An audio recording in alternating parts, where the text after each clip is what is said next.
안녕하세요. 김윤재TV의 하루 10분 독서입니다. 오늘은 434페이지부터 읽겠습니다.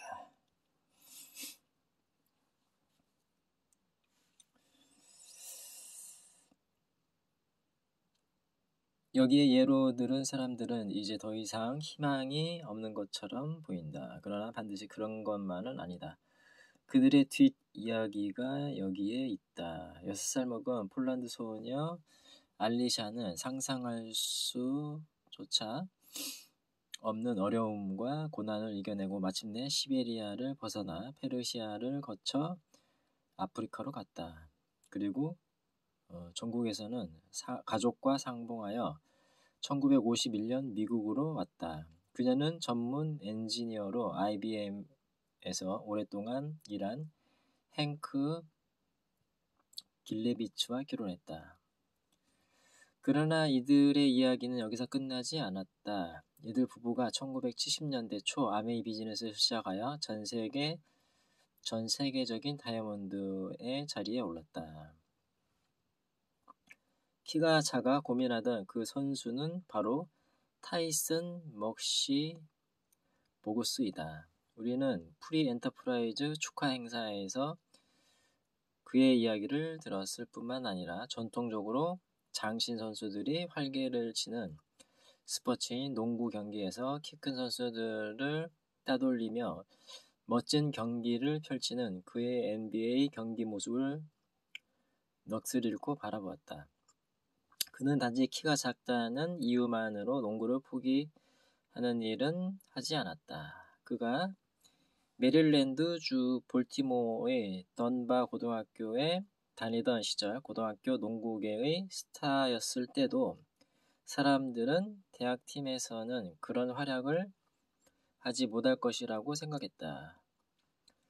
그러나 이들의 예측은 완전히 빗나갔다. 그는 농구 명문인 웨이크 포리스트 대학에서 주전 선수가 되었다. 그가 프로농구 선수가 되겠다고 하자 모두들 그를 비웃었다. 이번에도 그들의 예측은 빗나갔다. 처음에는 샬롯 호넷의 신참 선수로 선을 보였지만 곧 주전 가드가 되었다. 그는 키가 작다는 이유로 낙심을 하기보다는 자신의 모든 잠재력을 완전히 개발하는 쪽을 선택하였다.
미주리 주택업자의 경우에도 큰 난관에 봉착한 것으로 보인다.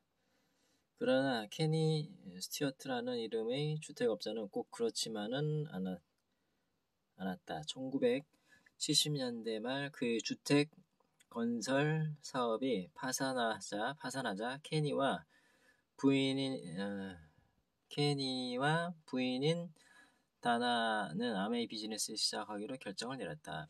이들이 성공적인 아메이 비즈니스를 한다는 소식에 채권자들이 벌떼처럼 들고 일어나 부채 상환을 요구했다. 그러나 그의 다운라인 에이비어들 가운데 그의 이런 어려운 상황을 아는 사람은 거의 없었다. 왜냐하면 그는 계속 멋진 차를 몰고 다녔기 때문이었다. 그러나 사실 그는 모텔비도 지불할 능력이 없어 장거리 비즈니스를 하러 가는 경우 자신의 차 안에서 잠을 자기도 했다.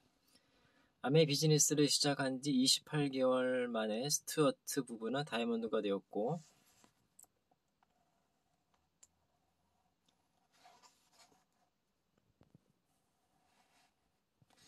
현재 이들은 크라운이다. 이제 이들의 어려웠던 지난 시절은 과거의 일이 되었다.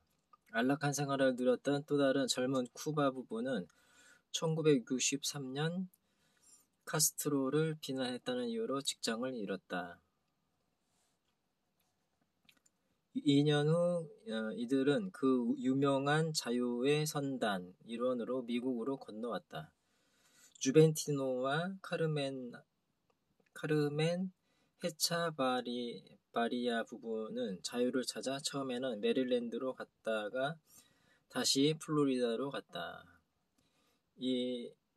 이들은 유명한 자동차 대리점을 시작했지만 티노가 총에 맞는 사고를 계기로 파산육에 봉착했다. 이들 부부는 빠져나갈 구멍이 없는 난관에 봉착한 것처럼 보였다. 그러나 태산이 무너져도 솟아날 구멍이 있는 법이다. 헤차바리아 부부는 아메이 비즈니스에 대한 소문을 듣고는 자동차 대리점을 그만두고 인터액티브 커머스 비즈니스를 시작했다. 사업은 날로 번창하여 미국에서 멕시코로, 중미로 그리고 전 세계로 확대되었다. 주벤티노와 카르멘이 자신들이 어려웠던 과거를 이야기할 때면 누구나 눈물을 짓는다. 위의 예로 든 사람들이 단지 운이 좋았던 것일까? 절대로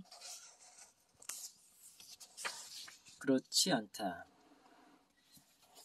그들 모두는 자신의 꿈을 이루기 위해 열심히 노력했다. 폴란드 작은 소녀 알리샤 길레비츠는 말할 수 없는 고통의 상처를 극복해야만 했다. 역시 보고스는 자신의 농구 기술을 개발하기 위해 7페트의 장신 선수들보다 훨씬 더 많이 연습을 해야만 했다. 케니 스튜어트는 불경기의 늪에서 벗어나 자신감이 바닥에 달했던 시절에도 다른 에이비어들에게는 꿈과 용기를 나누어 주어야만 했다. 주벤티노와 카르멘 헤차바리아 부부는 여러 번 중도에서 포기할 수도 있었다. 예를 들면 이들이 쿠바에서 박해받던 시절이나 티노가 무고하게 총격을 당했을 때 얼마든지 중도 포기할 수 있었다. 또 멕시코로 아메이 비즈니스를 확장한 이후에도 강도를 당하고 현지 사람들이 편견에 시달려야만 했다. 이들의 운이 좋았던 것은 결코 아니다. 다만 이들은 역경을 이겨내는 방법을 알고 있었을 뿐이다. 인생이 당신에게 고통을 주면 그로 인해 진주를 만들라.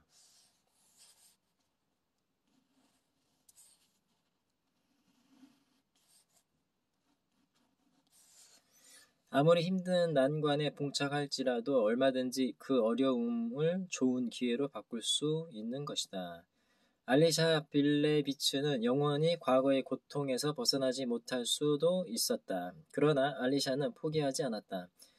현재 알리샤는 아내로서, 어머니로서, 기업가로서의 역할을 훌륭하게 해내고 있을 뿐만 아니라 자신의 조국인 폴란드와 다른 이전 공산권 국가를 정기적으로 방문하여 사람들에게 자신의 믿음을 나누어 주고 자신이 받았던 기회를 나누어 주기 위해 노력하고 있다. 먹시 보구스는 농구를 포기하는 대신 자신의 잠재력을 개발하는 데 몰두했다. 그 결과 그의 작은 키는 오히려 소중한 재산이 되었다. 작은 키로 인해 그 장대 선수들 사이에서 더 민첩하게 움직일 수 있기 때문이다.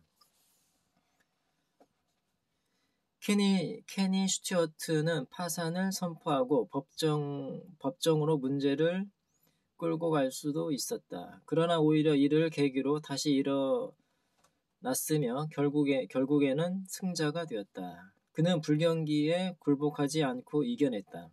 그 쿠바 부부도 여러 차례 중도에도 포기할 수도 있었다. 그들이 포기한다고 해서 비난할 사람은 없었을 것이다. 오히려 이들의 고통을 동정해 주었을 것이다. 그러나 그들은 끝까지 믿음과 희망을 잃지 않고 열심히 노력했다.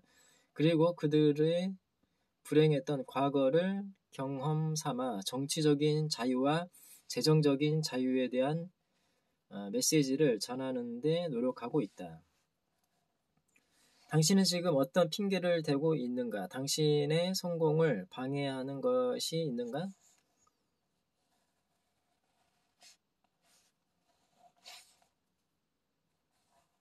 그런 장벽들은 또한 당신의 잠재 능력을 개발하는 것도 방해하고 있다. 좌절, 깨어진 꿈에 대한 언급이 없어 네트워크 마케팅과 인터액티브 커머스 비즈니스 통해 성공을 거두는 것만 이야기하는 것은 옳지 않다고 생각한다.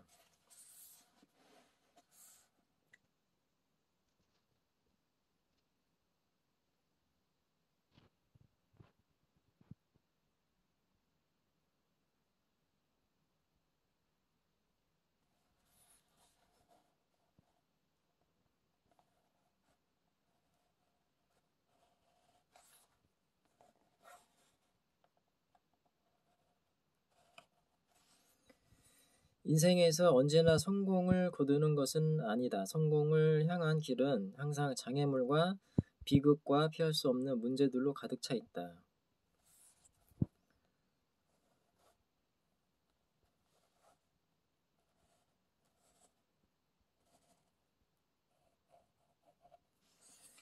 대부분의 사람들이 용기를 잃고 꿈을 포기하지만 어떤 어려움이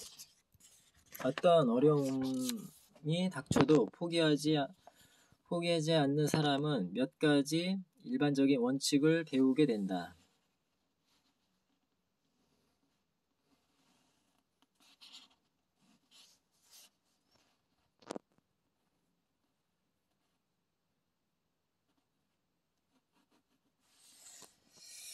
일시적인 어려움과 영구적인 패배를 구별할 수 있어야 한다. 중학교 1학년 과학 시간에 모든 운동에는 작용과 반작용이 있다는 것을 배웠을 것이다.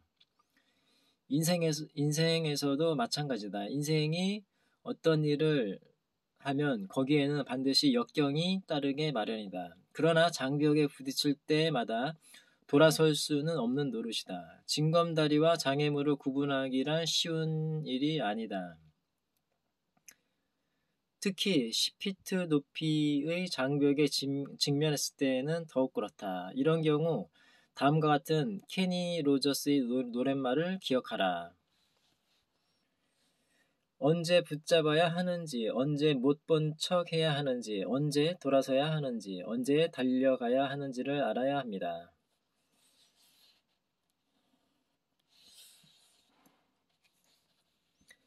그러나 모든 역경을 쉽게 이겨내는 사람은 아무도 없다. 만일 모든 역경을 이겨내는 것이 불가능하다고 생각한다면 꼭 싸워서 이길 가치가 있는 역경에만 도전하면 된다.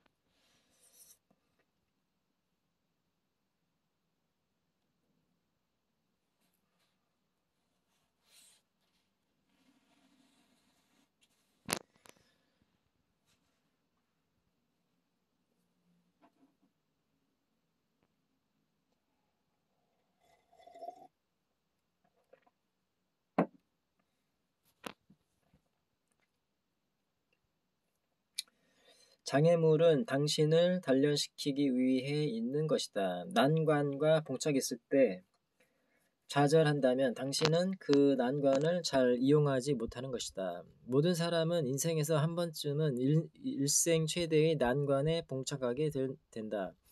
할 수 있는 모든 것을 다해도 더 이상 어떻게 할 수가 없고 인생이 불공정하게 보이고 믿음이나 가치관, 인내심과 연민이 한계점에 다다르는 경우가 생긴다.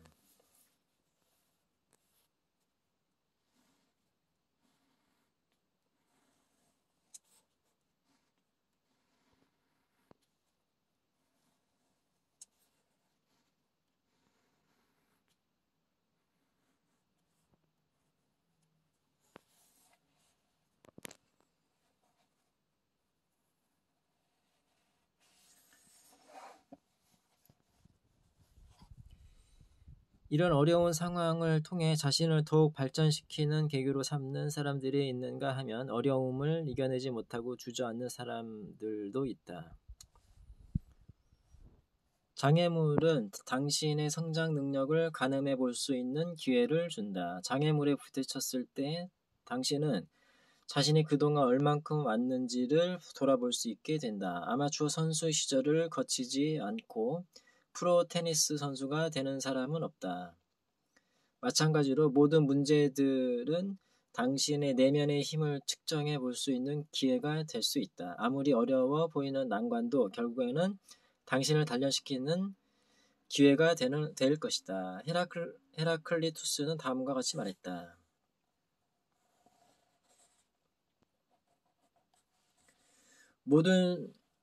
모든 소망이 실현되는 것이 반드시 좋은 것만은 아니다. 우리는 질병을 통해 건강의 소중함을, 약을 통해 선의 소중함을, 배고픔을 통해 만족감의 소중함을, 필요를 통해 휴식의 소중함을 알게 되는 것이다. 유명한 칼럼인 디어 에비의 다음의 시가 실린 적이 있다.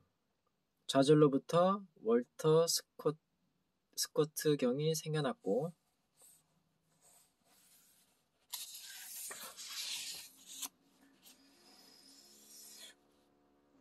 감옥으로부터 존 버년이 생겨났고 포지 계곡의 눈 속으로부터 조지 워싱턴이 생겨났고 극심한 가난으로부터 아브라함 링컨이 생겨났고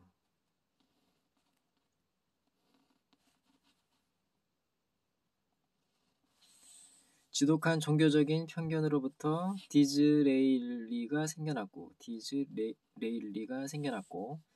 천식이라는 질병으로부터 테오도어 루즈벨트가 생겨났고 류마티즘의 혹심한 고통으로부터 스타인매츠가 생겨났고 기름투성이의 기관차 착오로부터 월터 크라이슬러가 생겨났고 보잘것없는 오케스트라의 제2 바이올리니스트로부터 토스카니니가 생겨났고 보지도 듣지도 말하지도 못하는 역경으로부터 헬렌 켈러가 생겨났다. 난관을 극복하고 우뚝 솟은 사람들의 이름은 얼마든지 들을 수 있다.